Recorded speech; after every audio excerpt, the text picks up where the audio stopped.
Bienvenue dans l'Écho des lois, une émission qui se propose de revenir sur les grandes lois emblématiques et de voir comment elles s'appliquent, ou non, sur le terrain.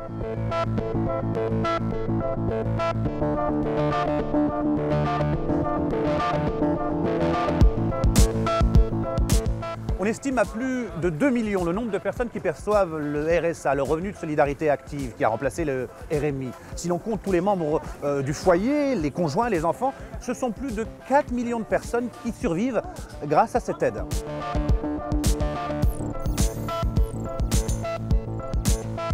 À l'origine des objectifs louables, lutter contre la pauvreté, assurer des moyens convenables d'existence, encourager l'exercice ou le retour à une activité professionnelle et surtout aider à l'insertion sociale. Et pourtant, et toujours, il fait l'objet de critiques, une usine à gaz pour certains, un encouragement au travail à temps partiel et même, on l'a entendu, un pécule distribué aux plus fainéants. Si. Alors ce dispositif permet-il réellement un retour à l'emploi? Est-ce une passoire ou une opportunité nouvelle pour les fraudeurs? Pour y voir plus clair, je vous propose de faire un petit bilan. 1988, une petite révolution. Michel Rocard crée le RMI, le revenu minimum d'insertion. Instaurer un droit au revenu minimum est une innovation d'une portée considérable. 20 ans plus tard, le 1er décembre 2008, Martin Hirsch prend la relève et propose le RSA, le revenu de solidarité active, qui remplace le RMI. Il y a des millions de Français qui aspirent à redevenir chefs de leur vie, qui ont besoin pour cela d'une nouvelle forme de solidarité qui les soutienne, qui les accompagne dans leur travail. Je ne sais pas si nous avons rendez-vous avec l'histoire, mais je sais que nous avons rendez-vous avec leur espoir. Le RSA, justement, c'est quand on travaille et qu'on ne s'en sort pas. Ça va bien nous aider, c'est sûr. L'objectif de la loi, c'est de s'assurer que quelqu'un qui vit de son travail gagne toujours plus qu'avec un revenu d'assistance. On reprochait le contraire au RMI. Le RSA, ça sert à ça. Résultat, 2 RSA voient le jour. Un RSA socle, l'ancien RMI, un minimum social, et un RSA activité, ce petit complément de salaire pour les travailleurs modestes. Autre innovation de la loi, le RSA s'adresse aussi aux jeunes de 18 à 25 ans. Mais pour le toucher, il faut avoir travaillé au moins 2 années consécutives à temps plein. Martin Hirsch a trouvé l'argent pour financer le dispositif en créant un fonds national aux solidarités actives. Une taxe de 1,1% prélevée sur les revenus du patrimoine. Elle rapporte plus d'1 milliard d'euros par an. En 2009, le dispositif RSA entre en vigueur.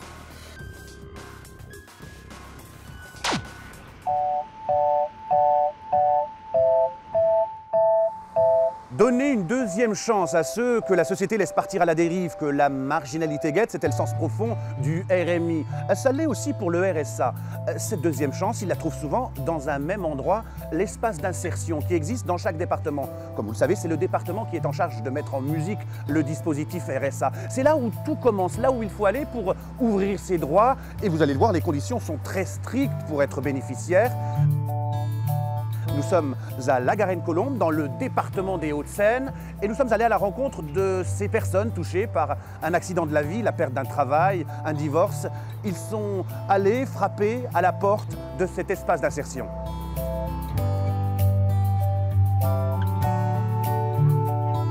Bonjour, vous allez bien?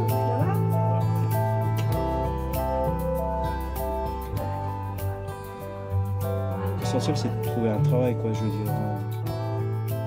Je voudrais bénéficier de mon RSA en attendant. En fait, il faut que je refasse les démarches auprès du Pôle emploi. Bonne continuation et du coup on se revoit au rendez-vous de suivi sur le mois prochain. Jean-Christophe Cellier, 41 ans, est grutier. Depuis 1 an, il est au chômage. En fin de droit, il ne lui reste plus que le RSA. Au niveau de la situation familiale, vous êtes célibataire, marié, pacsé, divorcé. Est-ce que vous avez des personnes à charge de moins de 25 ans? Pas à charge. Pas à charge. C'est-à-dire qu'ils vivent chez leur mère. Ok, d'accord. Quand on n'a plus rien, déjà pour ne serait-ce que pour boire et manger, c'est déjà pas mal. C'est le minimum pour vivre. Donc pour l'instant on va le prendre. en espérant que j'aurai vite mieux. Et toute la journée, ils sont nombreux à défiler dans l'espace d'insertion. Tous avec une histoire personnelle à raconter. Ici, on vient aussi chercher des conseils. L'étape avant qu'on fasse une demande de RSA, du coup, c'est de revoir votre situation avec le Pôle emploi. D'accord ? Éric Baptiste, 42 ans, est plombier chauffagiste. Après 7 ans de travail sans interruption, son employeur vient de le licencier. Je pense que je vais continuer la plomberie, mais pas tout de suite. Parce que là, ça m'a un peu déboussolé un petit peu. Quoi qui vous a déboussolé? C'est la façon que j'étais viré, quoi. Comme une merde. Comme une merde. Voilà. Elle est enceinte, sans revenu propre, et vient demander un RSA. Nous l'appellerons Nadine. Dans la salle, Fabien, l'instructeur, et Ingrid, la gestionnaire conseil à la CAF. Tous deux sont chargés de vérifier si les postulants peuvent prétendre au RSA. Les critères d'attribution sont bien précis. Nadine vient de se voir signifier un refus. Ses parents lui versent trop d'aide. Je sais pas, je fais tout, j'essaie de tout faire, j'essaie de trouver un boulot pour m'en sortir, mais je peux pas. À 7 mois de grossesse, personne ne me prendra. Et je peux pas mentir à mon frère pour lui dire que je touche les RSA, or que je ne touche rien du tout. J'ai essayé de travailler comme j'ai pu durant lorsque je n'attendais pas d'enfant, et là on me dit que j'ai pas le droit là c'est dit que j'ai pas le droit au RSA, c'est dur, je sais pas.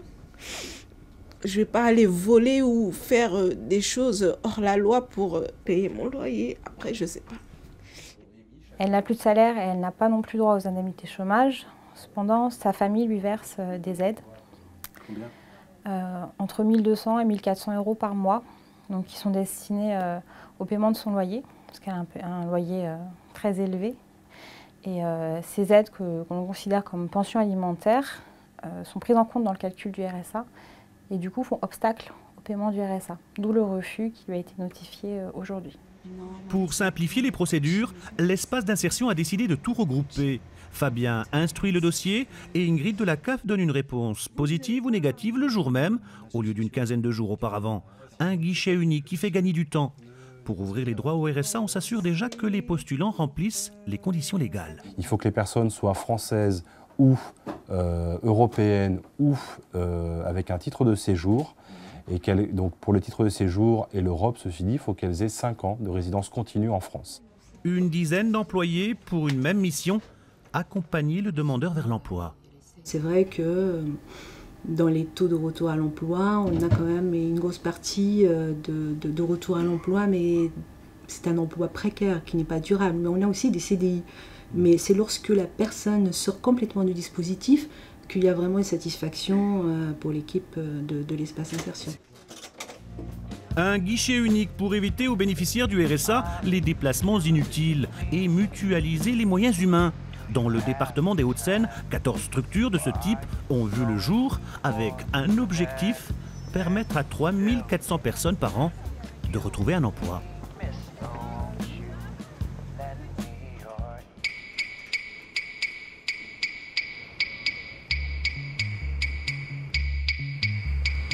Deux catégories de personnes sont concernées par le dispositif RSA. Il y a d'abord ceux qui n'ont rien, ceux qui n'ont pas de travail.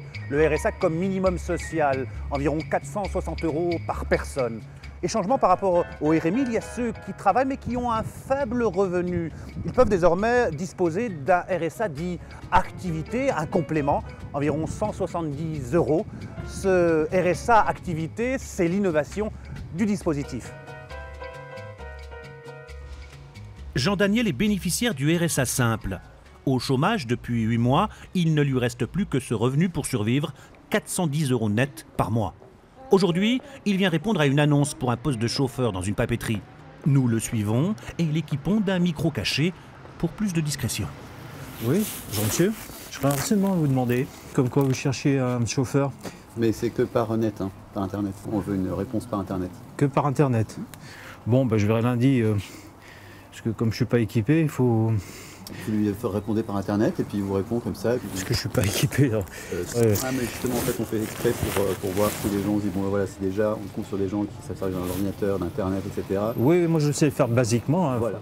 Jean-Daniel devra renvoyer sa candidature par internet, même s'il s'agit d'un poste de chauffeur. Et voilà le dur chemin vers le retour au marché du travail. Même Pôle emploi n'est pas en reste, qui vient de lui proposer du travail, pas en phase avec ses compétences. Ça ne me concerne pas vraiment, c'est pour justement nettoyer les rues. Ouais. Bon, je le prendrai s'il n'y a vraiment rien d'autre, hein, je veux dire, qui se présente, mais pour l'instant, voilà, je préfère postuler dans ce que je sais faire, mon domaine de prédilection, chauffeur, ouvrier paysagiste. Mais bon, pour être balayeur de rue, il ne faut pas être diplômé non plus, hein, je veux dire, voilà. Aujourd'hui, il doit à tout prix trouver du boulot. Il est prêt à revoir à la baisse ses prétentions, ne serait-ce que pour entretenir sa moto. Il y a mon casque qui se fait vieux.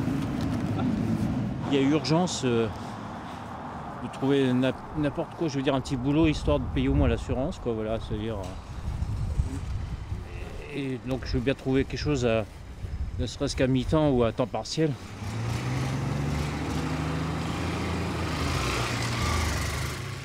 Veuillez laisser descendre avant de voter.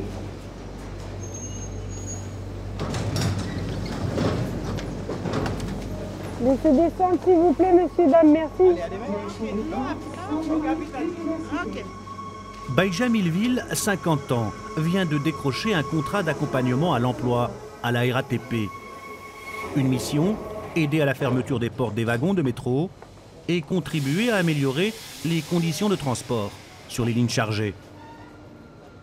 Ce boulot, elle l'a trouvé grâce à Pôle emploi. Un CDD de 6 mois, 4 heures de travail par jour. C'est à mi-temps. Vous gagnez combien avec ce boulot-là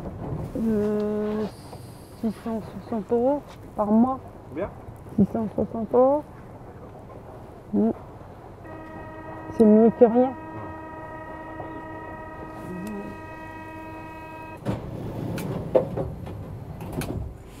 Cela faisait 2 ans que Madame Milleville n'avait pas retravaillé.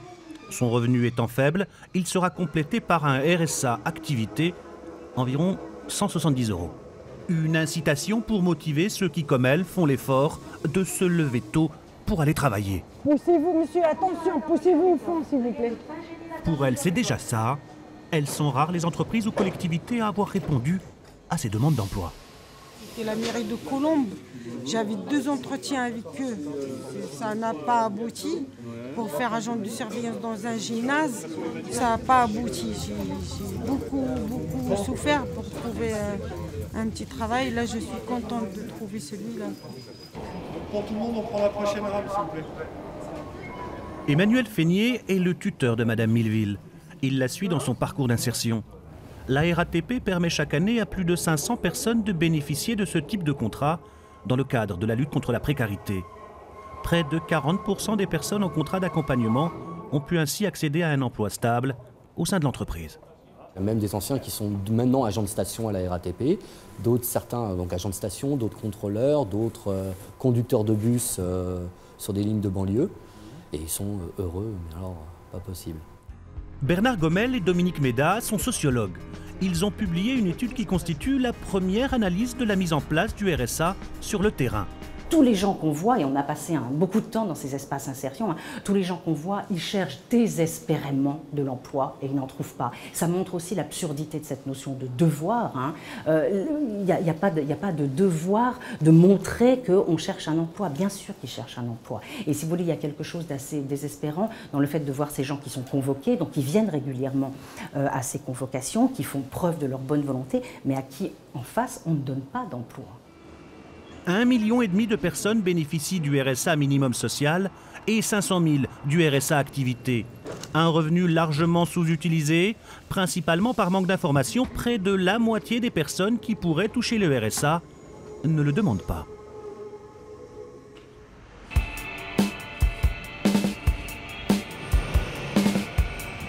Avec la crise, le nombre des allocataires du RSA est monté en flèche. Ce sont les départements qui sont chargés de distribuer le revenu de solidarité active.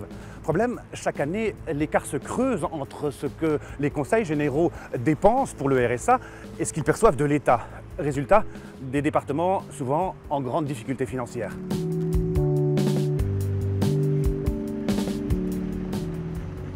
C'était en juin 2010. Claude Bartolone, à la tête du département de la Seine-Saint-Denis, tire la sonnette d'alarme. Avec la crise, le nombre des allocataires du RSA a augmenté. Or, les caisses sont vides. Il menaçait de ne plus payer le RSA. Aujourd'hui, les choses vont mieux. En 2011, le RSA n'a pratiquement rien coûté à l'État. La taxe sur les revenus du patrimoine qui finance le RSA a couvert les dépenses liées à son coût.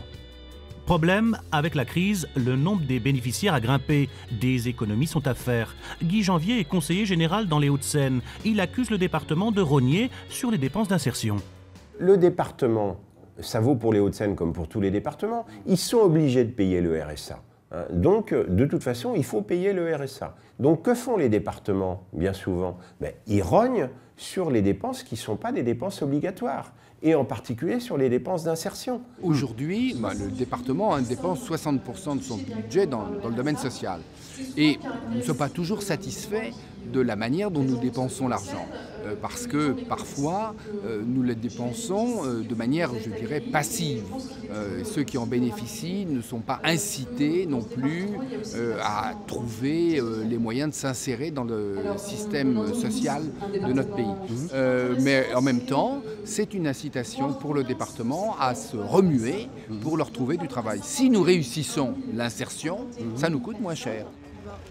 Justement, Patrick Devedjian a chargé Jean Sarkozy de s'occuper de l'insertion en lien avec les entreprises qui investissent massivement dans les Hauts-de-Seine. Le gisement d'emploi est énorme. Alors, vous travaillez en partenariat sur les publics RSA, par exemple avec On essaye de pousser les marchés qui mobilisent ce qu'on appelle des clauses sociales, c'est-à-dire des clauses qui favorisent l'insertion de bénéficiaires du RSA. Et on veut faire en sorte que 10% de nos marchés publics mobilisent de telles clauses. Un quart des bénéficiaires du RSA travaillent, c'est très peu. À moins que ce nombre décolle, l'État risque de limiter sa contribution annuelle pour le RSA dans les années à venir, faute de besoins.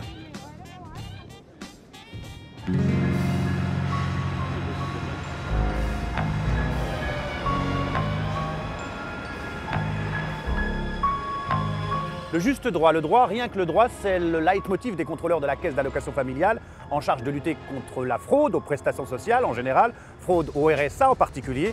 Dans toute la France, ils sont 629 les contrôleurs de la caisse d'allocation familiale à enquêter sur le terrain.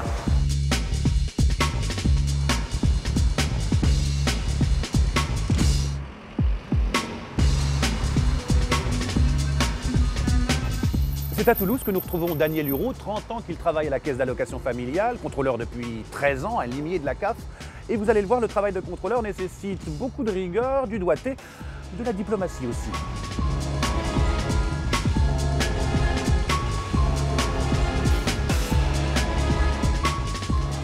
Toulouse, au menu de la journée de Daniel Hureau, 2 visites au domicile d'allocataires soupçonnés de fraude. Nous allons voir un bénéficiaire de RSA. Donc, qui est connu comme étant demandeur d'emploi, qui en fait travaille. Voilà. Et il y a une partie des revenus qui ont été occultés à la CAF pour le calcul de son allocation. Bonjour Monsieur Demel, Monsieur Hureau, c'est la caisse d'allocation familiale. Vous pouvez nous recevoir? Oui, bien sûr. Merci. Pardon. 589 06 plus 411. Daniel Hureau a fait le calcul. Il a croisé plusieurs données, celles du fisc, celles de Pôle emploi, entre les revenus déclarés par notre allocataire pour son RSA et les revenus réels qu'il a touchés. Il y a une grosse différence. Vous aviez déclaré 5 791 € de salaire. Donc moins 5 791. Donc il y a, en fait, il y a une différence de 5 561 € sur vos déclarations. Ouais, mais c'est quoi ça? Voilà, bon, moi je sais pas. La différence va vite s'expliquer. Notre allocataire a omis de déclarer ses salaires en chèque emploi-service ainsi que ses heures supplémentaires. quand je faisais en plus des heures supplémentaires, si je devais le déclarer ça, les heures supplémentaires à la CAF ou non. Et on m'avait dit que ça non, que c'était pas imposable. Donc voilà, le problème, je pense que la différence de 5 000 et quelques. C'est ça, donc vous êtes de bonne foi, vous n'avez pas voulu frauder? Ah non, non, non, pas du tout. Ah non, moi je déclare ce que j'ai à déclarer, voilà. Contrôleur et allocataire se mettent d'accord. Ce dernier reconnaît ses omissions et s'engage par écrit à rembourser les sommes perçues à tort. Je le dois, hein. D'accord. Donc, je ne vais pas dire que... Alors, vous allez juste rajouter un petit mot, je m'engage à rembourser... Je m'engage à rembourser les sommes perçues à tort. À rembourser. Volonté réelle de frauder ou étourderie?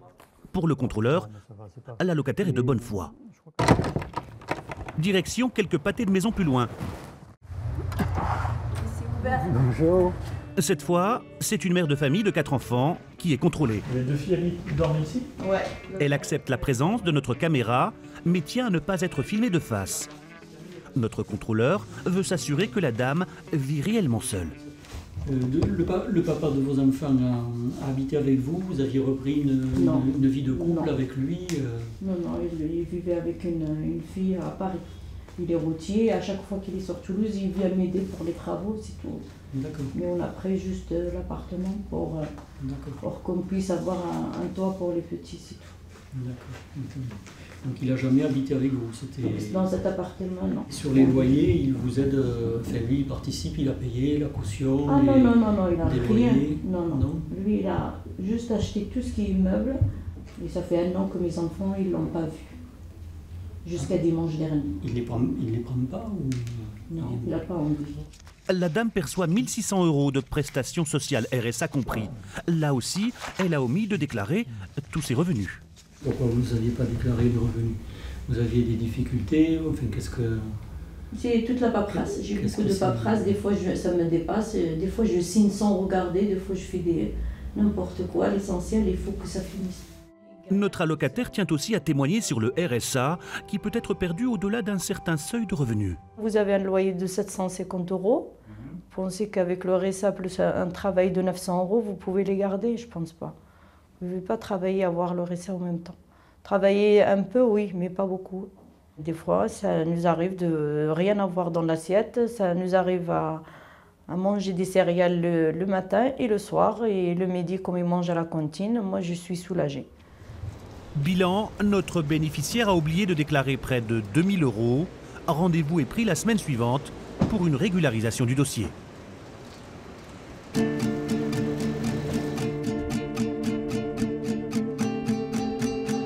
Plutôt bon élève dans la lutte contre la fraude, la Caisse d'allocation familiale met l'accent sur la nécessité de clarifier certains textes, notamment pour pouvoir détecter ceux qui vivent maritalement et ceux qui sont réellement parents isolés.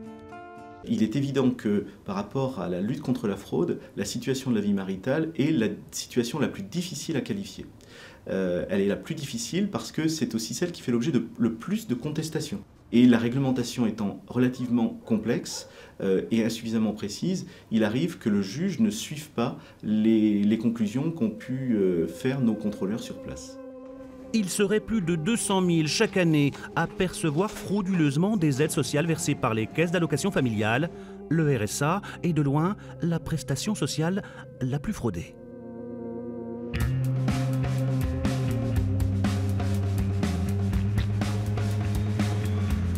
C'est un ancien d'Emmaüs, il travaille désormais à l'agence du service civique. Il est surtout à l'initiative de la loi sur le RSA. Je vais bien sûr parler de Martin Hirsch. Il nous reçoit, nous fait un petit bilan et nous parle des améliorations à apporter au dispositif RSA. Suivez-moi, on le rencontre tout de suite.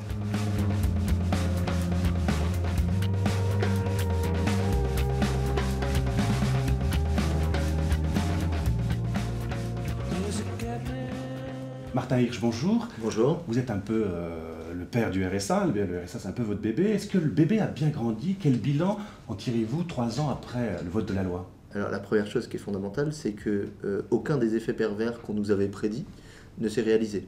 Vous vous rappelez, le RSA, la grande rupture avec le RMI, c'est de continuer à accompagner les gens qui travaillent et d'aller apporter un complément de revenu à des gens qui ont des salaires faibles. Et on nous avait dit, oulala, les employeurs vont en profiter pour baisser les salaires. Réponse, non. On avait dit, ils vont profiter pour pousser du temps partiel. Réponse, non. On avait dit les gens qui vont savoir qu'ils peuvent percevoir du RSA pourraient éventuellement avoir des choix de confort. Réponse, non.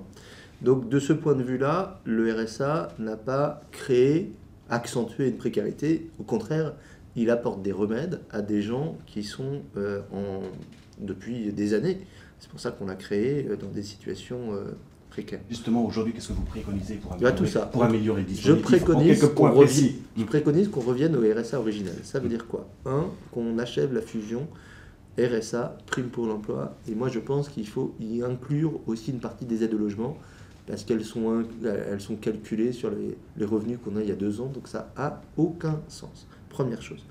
Deuxième chose, c'est de permettre à des gens qui ne sont pas allés chercher leur RSA tous les 3 mois, d'une fois par an, de faire leur déclaration de revenus, qu'on puisse en déduire s'ils avaient le droit du RSA, et du coup leur donner d'un coup, quelquefois c'est 40 ou 50 euros par mois, les 500 euros auxquels ils ont droit et qu'ils ne sont pas allés chercher. Et puis ensuite faire le lien entre allègement de charges sociales et travail précaire. Si vous maintenez le travail précaire dans votre entreprise, il n'y a pas de raison que vous ayez les allègements de charges. On ne peut pas gagner sur tous les tableaux. D'accord. Dernière question, le gouvernement planche sur une réforme. Il veut obliger les allocataires à travailler un minimum d'heures. On parle de 7 heures. Qu'est-ce que cette réforme vous inspire? C'est très simple. C'est quelqu'un qui a des difficultés d'emploi, qui ne pourrait pas aller directement vers un temps complet, qu'on commence par le faire travailler quelques heures pour dire que ça sera le chemin vers travailler davantage, c'est très bien. Si c'est pour permettre aux gens de gagner plus, pour travailler plus, pour revenir au slogan de 2007, ça va. Si c'est pour faire en sorte que finalement on travaille moins en gagnant moins, ça ne va pas. Martin Rich, merci de nous avoir reçus. Je vous en prie.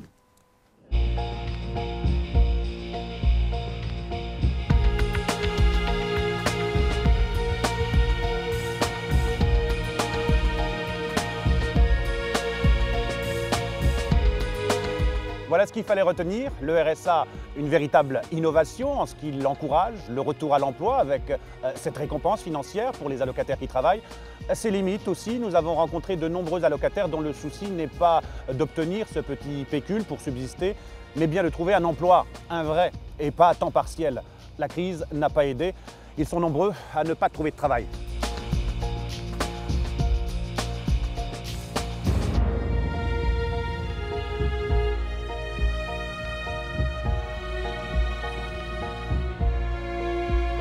Ce numéro de l'Écho des lois touche à sa fin. J'espère qu'il vous aura permis d'y voir plus clair sur le RSA.